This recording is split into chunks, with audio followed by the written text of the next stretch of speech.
Bom dia, irmãos. Graça e paz de nosso Senhor Jesus Cristo seja com todos.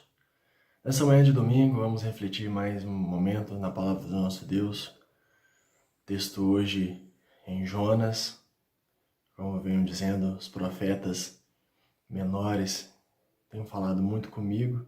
O Senhor Deus tem falado comigo através dos profetas menores e estou compartilhando e quero mais uma vez compartilhar com os irmãos um pouco daquilo que o Senhor nosso Deus tem me dado a oportunidade de perceber, lições essas que eu tenho trazido para a minha vida e quero, como eu disse, compartilhar com os irmãos. Uma das notícias mais citadas das últimas semanas, que inclusive explodiu em manifestações, principalmente nos Estados Unidos, e nesse final de semana também tivemos mais manifestações, e provavelmente ainda teremos, foi a morte do americano negro George Floyd. E todo mundo sabe, viu as notícias. Se você não sabe, é bom dar uma olhada no noticiário de vez em quando, mesmo a gente sabendo que o excesso de notícias ruins é muito grande e há muitas notícias boas acontecendo que infelizmente não são divulgadas, mas esse foi um acontecimento marcante ao longo da semana. E marcante que aconteceu e repercutiu muito ao longo da semana, eu creio que ainda há de repercutir, mas houveram outros casos tristes, infelizes, mas eu vou me atinar a esse como introdução da mensagem de hoje e para o desenvolvimento daquilo que a gente propõe nessa manhã.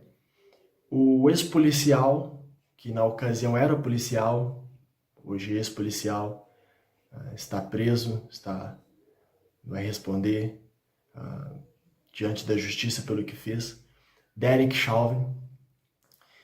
Ele, quem deveria proteger e fazer a diferença positivamente, acabou cometendo um grande ato de responsabilidade com a sua função de policial e uma maldade com outro ser humano.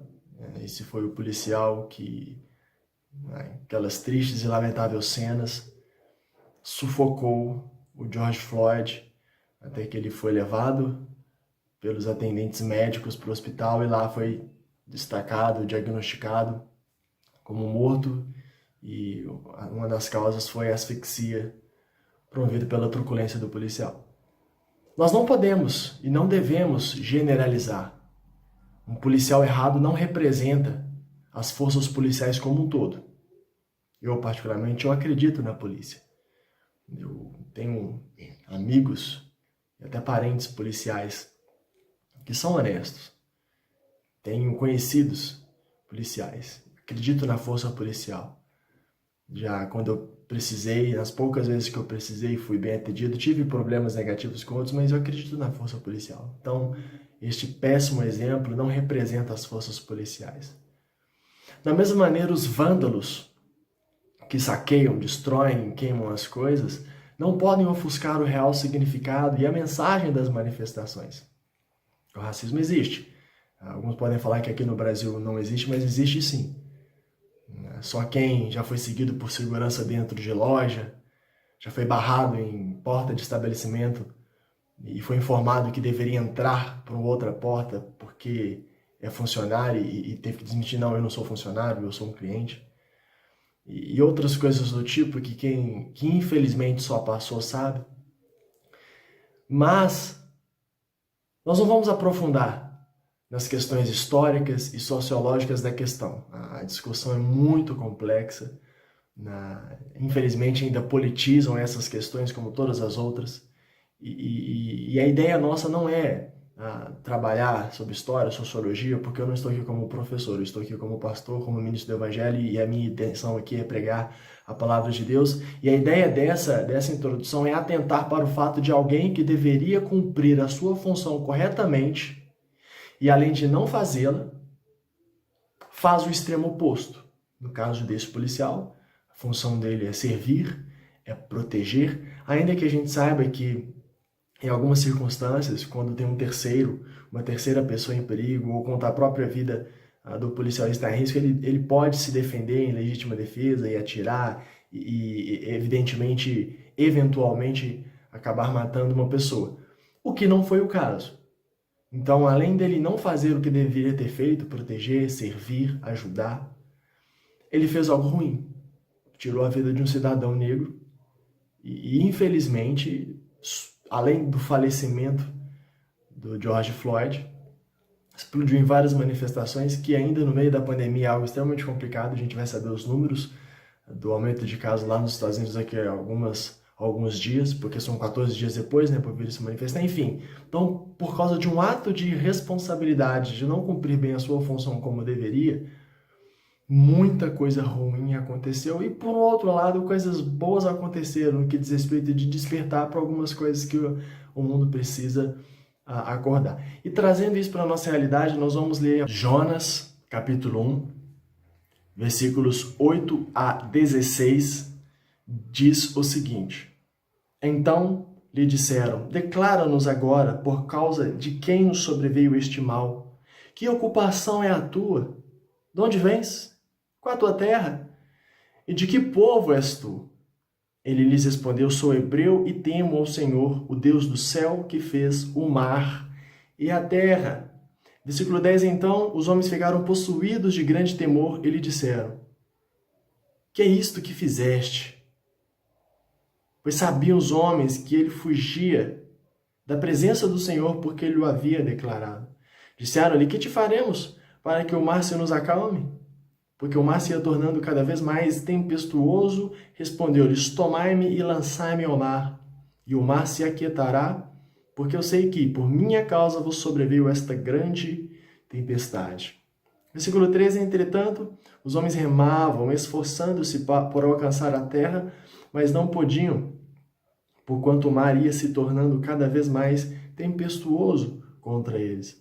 Então, clamaram ao Senhor e disseram, ah, Senhor, rogamos-te que não pereçamos por causa da vida deste homem, e não façais cair sobre nós este sangue, quanto a nós inocente, porque tu, Senhor, fizeste como te aprouve. E levantaram a Jonas e o lançaram no mar, e cessou o mar da sua fúria. Temeram, versículo 16, pois estes homens em extremo ao Senhor e ofereceram sacrifícios ao Senhor e fizeram votos.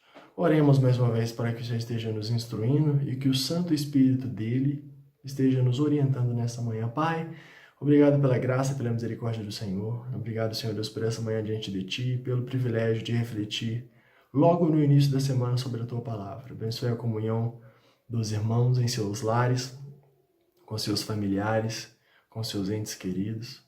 E que, ó Deus, o Senhor esteja nos fortalecendo para que muito em breve possamos voltar à igreja, o templo, em comunhão, cultuar ao Senhor, mesmo seguindo as normas e os protocolos de saúde. Oramos ao Senhor Deus por vacinas, oramos ao Senhor por tratamentos. E Pai, que o Senhor esteja nos abençoando nessa manhã com instrução da Tua Palavra. Oramos, ó Deus, por todas essas situações que estão acontecendo no mundo e que o Teu povo possa, ó Pai, com o olhar do Espírito Santo do Senhor em nós, instruídos pela sabedoria do Senhor, possamos aprender as lições que o Senhor tem para nós, ó Deus. Que nós não nos distraamos, Pai, com as coisas que estão acontecendo à nossa volta, pelo simples fato do que está acontecendo. Mas que a gente possa, Senhor, permanecer atentos àquilo que o Senhor tem para falar conosco diante disso tudo. Consagramos essa manhã em Tuas mãos, em nome de Jesus, obrigado e amém, Deus. Irmãos, o profeta Jonas recebeu uma grande missão de levar a mensagem do juízo de Deus para os moradores da cidade, capital assíria, Nínive. No início do livro, a gente percebe algumas informações, no capítulo 1 mesmo, nos primeiros versículos do capítulo 1, a gente percebe algumas informações de Jonas e esse chamamento dele da parte de Deus. Então Jonas ele recebeu essa missão de uma cidade chamada Nínive, capital da Síria, para levar essa mensagem. E ele não era qualquer israelita religioso. Ele era um profeta. Foi chamado por Deus para isso. Levantado por Deus para levar uma mensagem. E se você tiver a oportunidade, e terá, de ler o livro todo depois, creio que boa parte, se não a maioria, conhece essa história de Jonas. Nínive, que é muito citada no Antigo Testamento, era uma cidade muito pecaminosa. E o versículo 2 nos fala isso. O versículo 2 diz, Deus falando, né? Dispõe-te, vai à grande cidade de Nínive. E aí a gente percebe que uma cidade era muito grande, principalmente por ser capital, uma das grandes cidades do grande império daquela época. E clama contra ela porque a sua malícia subiu até mim. Então Deus, usando uma figura de linguagem, de que a maldade do povo era tanta que foram se acumulando maldade sobre maldade, chegou até os céus. Lembrando um pouco da Torre de Babel, que a gente viu um tempo atrás. A maldade subiu até os céus, Deus tinha uma mensagem de juízo para eles, falou assim, Jonas, eu quero que você vá lá e traga e leve essa mensagem. E além de Nínive ser uma cidade muito pecaminosa, era hostil ao povo de Deus.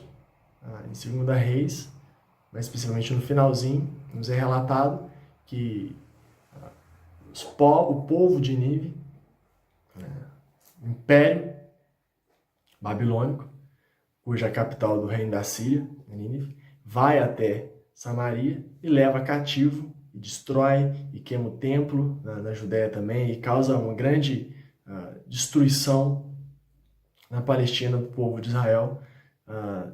Vários profetas anunciaram esse acontecimento. Então Nínive era uma cidade que o judeu, de certa forma, odiava e detestava. Então a gente começa a entender um pouco do desgosto de Jonas para ir para esse lugar. Essa cidade a gente poderia contextualizar, né? Trazendo um pouco para a nossa realidade para a gente entender. É uma cidade que habitaria, nos dias de hoje, comunistas, fascistas, racistas, vândalos, corruptos, ou seja, gente da pior espécie. A cidade era símbolo de crueldade e violência. E Deus, diante disso tudo, falou para Jonas, Jonas, vai lá que eu tenho uma mensagem de destruição para essa cidade e eu quero que você vá. E de início não fica muito claro o motivo do desgosto de Jonas e a razão por que ele não quer ir para lá. A gente pode entender que é por causa disso, dessa cidade ruim. Não faria muito sentido, porque se fosse para a destruição da cidade, Jonas talvez ficaria feliz. Mas mais para frente a gente vai perceber, nas palavras do próprio Jonas, o porquê que ele não queria ir. Então Deus falou para ele, cumpriu uma missão, cumpriu um chamado, e Jonas teve disposição. Jonas se dispôs. A gente vai perceber isso no início do versículo 3. Só que a disposição para fugir da presença de Deus. O versículo 3 diz o seguinte, Jonas se dispôs para fugir da presença do Senhor.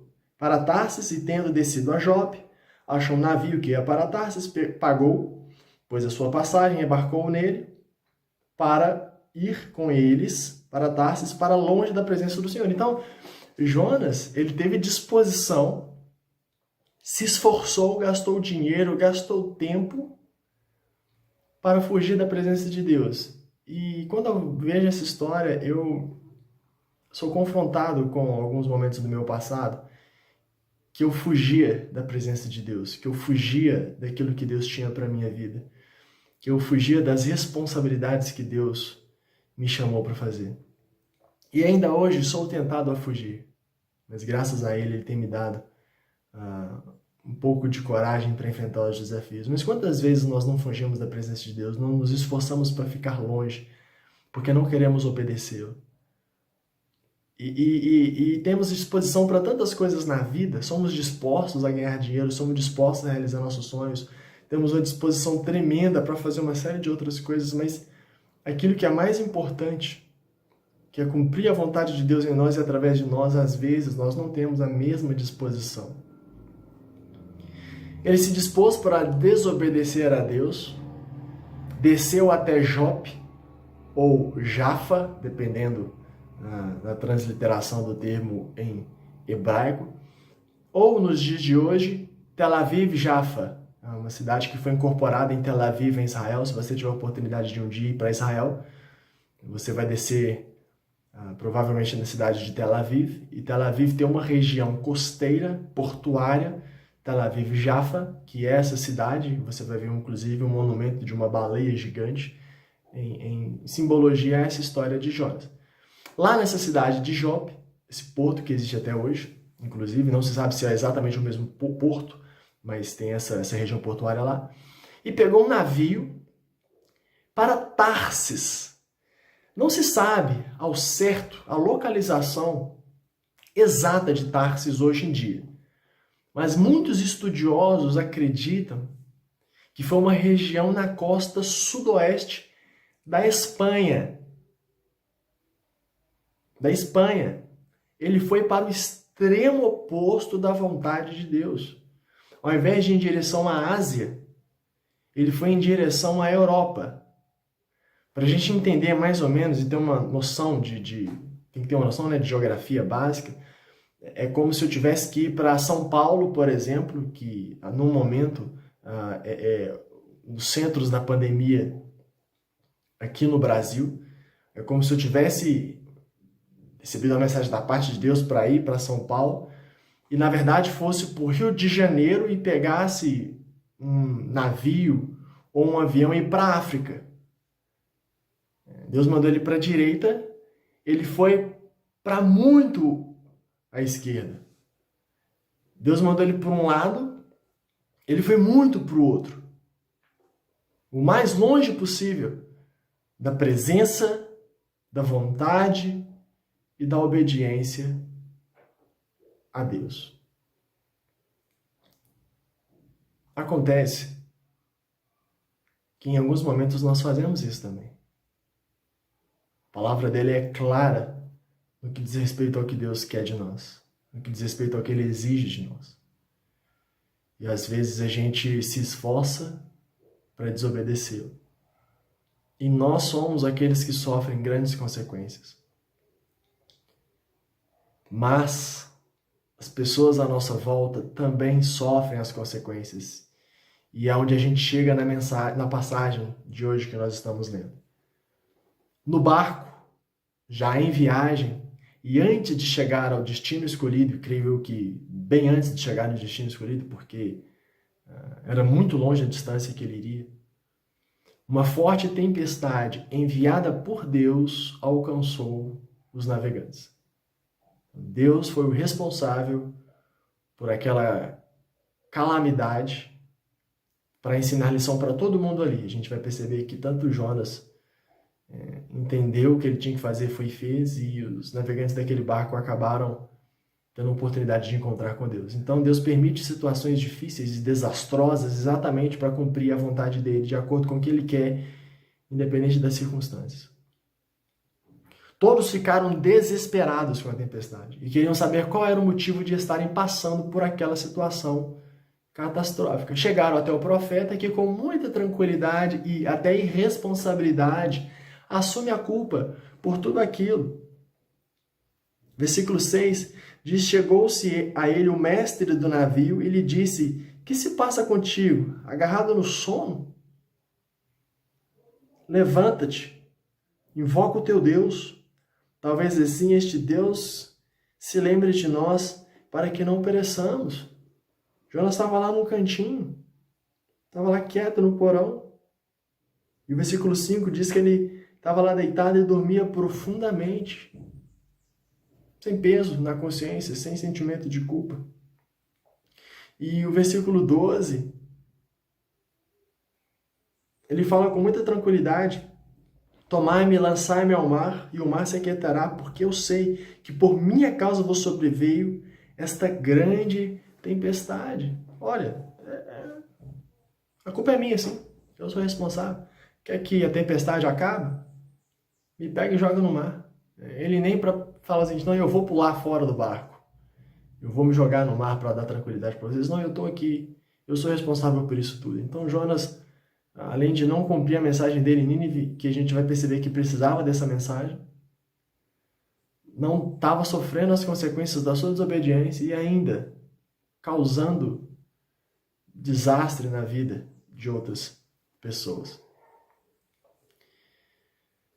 Quantas tempestades nós precisamos passar para a gente aprender a obedecer a Deus de fato? Nem toda tempestade significa que nós estamos sendo desobedientes, mas em toda tempestade nós temos lições para aprender. São em vários momentos de deserto que Deus tinha grandes lições para os seus servos.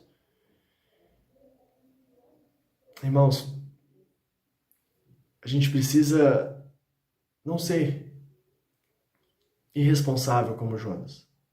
A gente precisa ser obediente a Deus.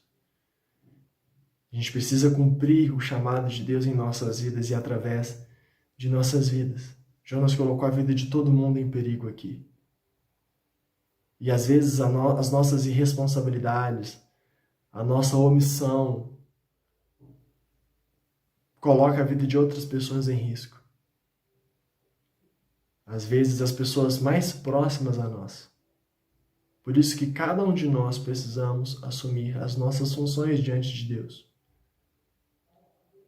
Quem mais deveria fazer a diferença e ser bênção era exatamente quem estava atrapalhando e sendo maldição na vida dos outros. Versículo 8, eles chegam para ele. Então lhes disseram, declara-nos agora por causa de quem nos sobreveio este mal. E eles perguntam para ele, que ocupação é a tua? De onde vens? Qual a tua terra? E de que povo és tu? Pelo amor de Deus, fala quem que você é. Como no mineirês, né? Dom Covim, Proncovon, Cotô. E o versículo 9, olha a tranquilidade que ele responde. Ele lhes respondeu, sou hebreu e temo ao Senhor, o Deus do céu, que fez o mar e a terra. Eu adoro ao Deus verdadeiro, eu sou crente. Eu creio em Deus, eu sou enviado, eu sou profeta, eu sou um homem do povo de Deus, eu sou hebreu. Eu reconheço Deus todo maravilhoso. É uma vergonha que acontece, infelizmente, ainda hoje em dia. Eu vou repetir essa frase de novo. Quem mais deveria fazer a diferença e ser bênção era exatamente quem estava atrapalhando e sendo maldição na vida dos outros, sendo motivo de tropeço. Uma vergonha que acontece, infelizmente, ainda hoje em dia. Que você não seja motivo dessa vergonha, desse tropeço, dessa péssima influência, desse mau testemunho. E Deus sempre martela isso comigo, bate nessa tecla comigo. Que tipo de servo você tem sido? Um servo que glorifica a mim, o seu Senhor, Deus dizendo? Ou aquele que faz a tua vontade e passa vergonha e mancha o meu nome? Os ímpios e pagãos que estavam no barco demonstraram mais hombridade que o servo de Deus. No versículo 6, como eu disse para vocês, né, eles chegaram para ele lá no fundo do barco e disse, você está aí, o que se passa contigo, agarrado no sono? Levanta-te, invoca o teu Deus, faz uma oração a ele. Talvez ele se lembre de nós, para que não pereçamos. O povo ímpio, pagão, está falando para ele, ora a Deus, clama a ele por isso. Eles provavelmente estavam na ignorância. Não sei se eles conheciam o Deus de Israel, ou se conheciam e ignoravam. O fato é que aquela situação levou eles a clamar, ó Jonas, ore a ele por nós. E ainda no versículo 9, quando Jonas fala, eu sou hebreu e tudo mais, versículo 10, então os homens ficaram possuídos de grande temor e eles disseram, que isso? Não pode ser assim. Então, a gente percebe que esses homens pagãos estavam tendo um pouco mais de sanidade, um pouco mais de clareza na mente do que o servo de Deus, do que o Jonas. Todos estavam desesperados naquela situação e Jonas estava completamente tranquilo. Inclusive, eles até tentaram não se livrar de Jonas de imediato, né? Depois que Jonas, no versículo 11 diz, pega-me e joga-me no mar, e o mar vai ficar calmo. Versículo 12 ele fala isso, né? No versículo 13 diz: entretanto os homens remavam, esforçando-se para alcançar a terra, mas não podiam, porquanto o mar se ia tornando cada vez mais tempestuoso contra eles. Entretanto os homens remavam. Eles, antes de jogá-lo no mar, pensaram: olha, espera, vamos tentar salvar todo mundo. Mas eles acabaram tendo que fazê-lo. Pegaram Jonas e jogaram no mar, depois de clamar a Deus, né? Versículo 14, então, clamaram ao Senhor e disseram: ah, Senhor, rogamos que não pereçamos por causa da vida deste homem. E não façais cair sobre nós este sangue contra nós inocentes, porque tu, Senhor, fizeste como te aprouve. Versículo 15, e levantaram a Jonas e o lançaram no mar, e cessou o mar a sua fúria. Será preciso o crente sair de um lugar para que aquele lugar tenha paz de novo?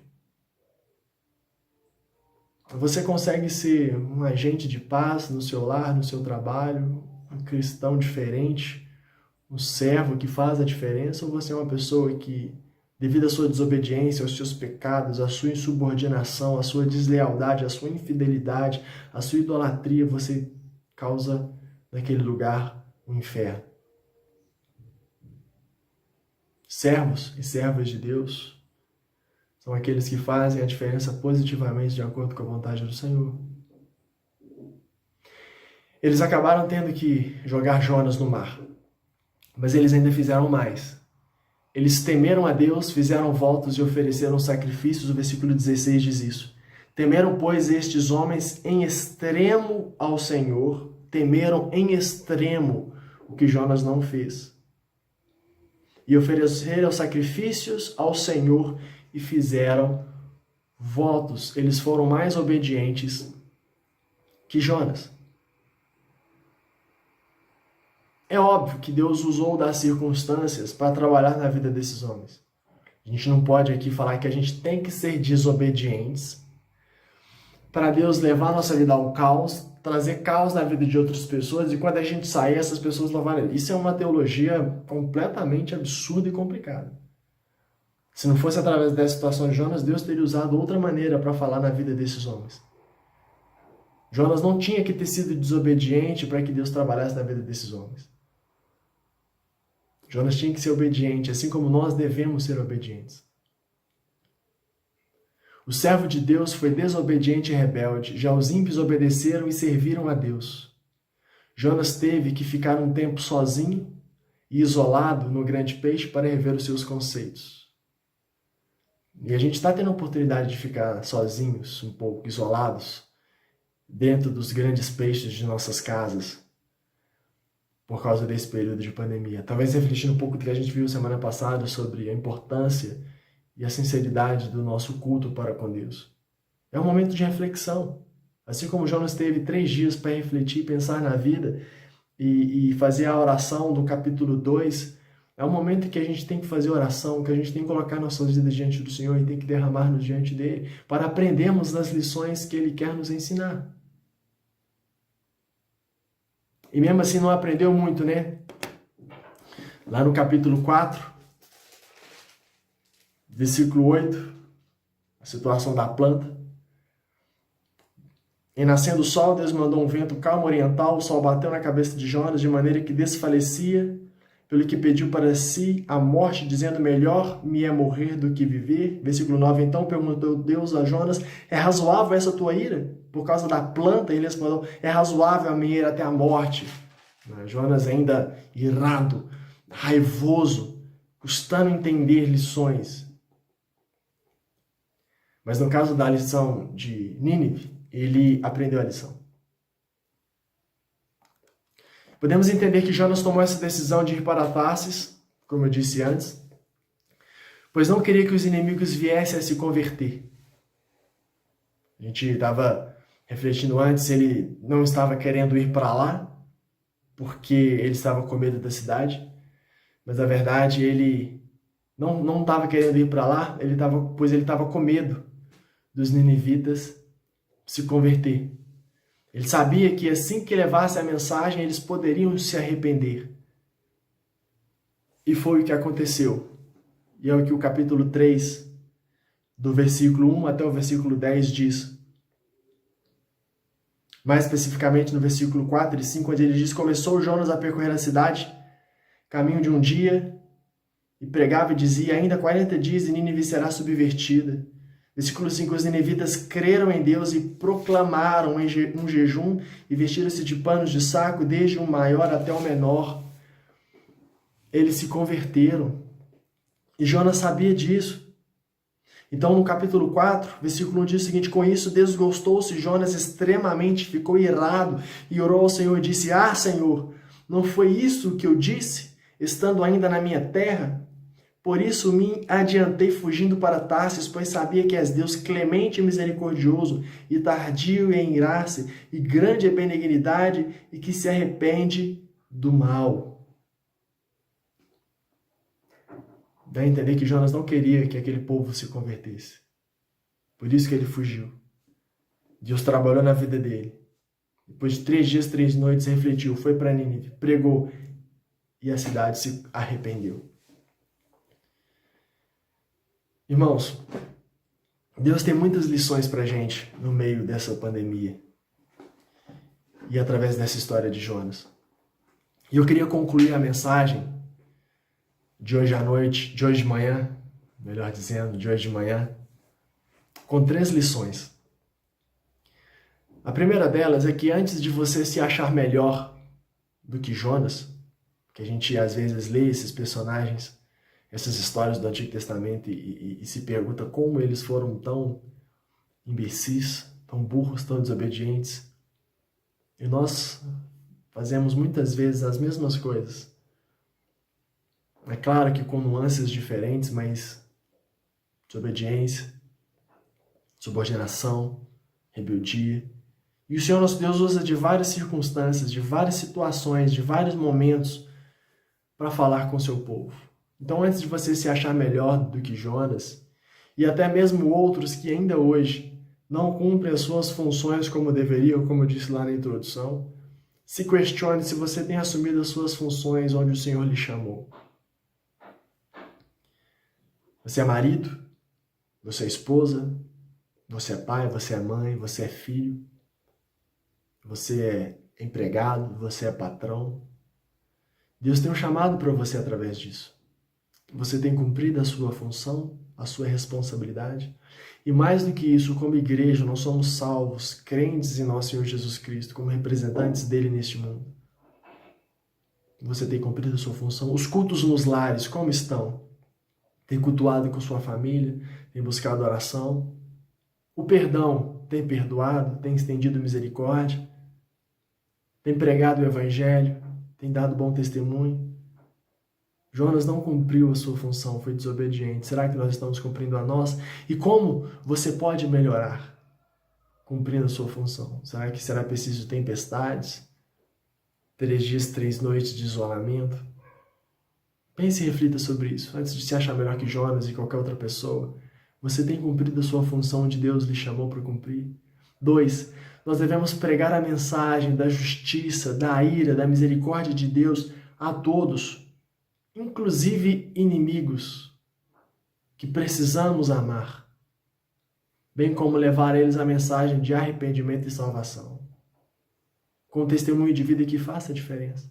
Leve essa mensagem de salvação, da ira de Deus, do juízo de Deus.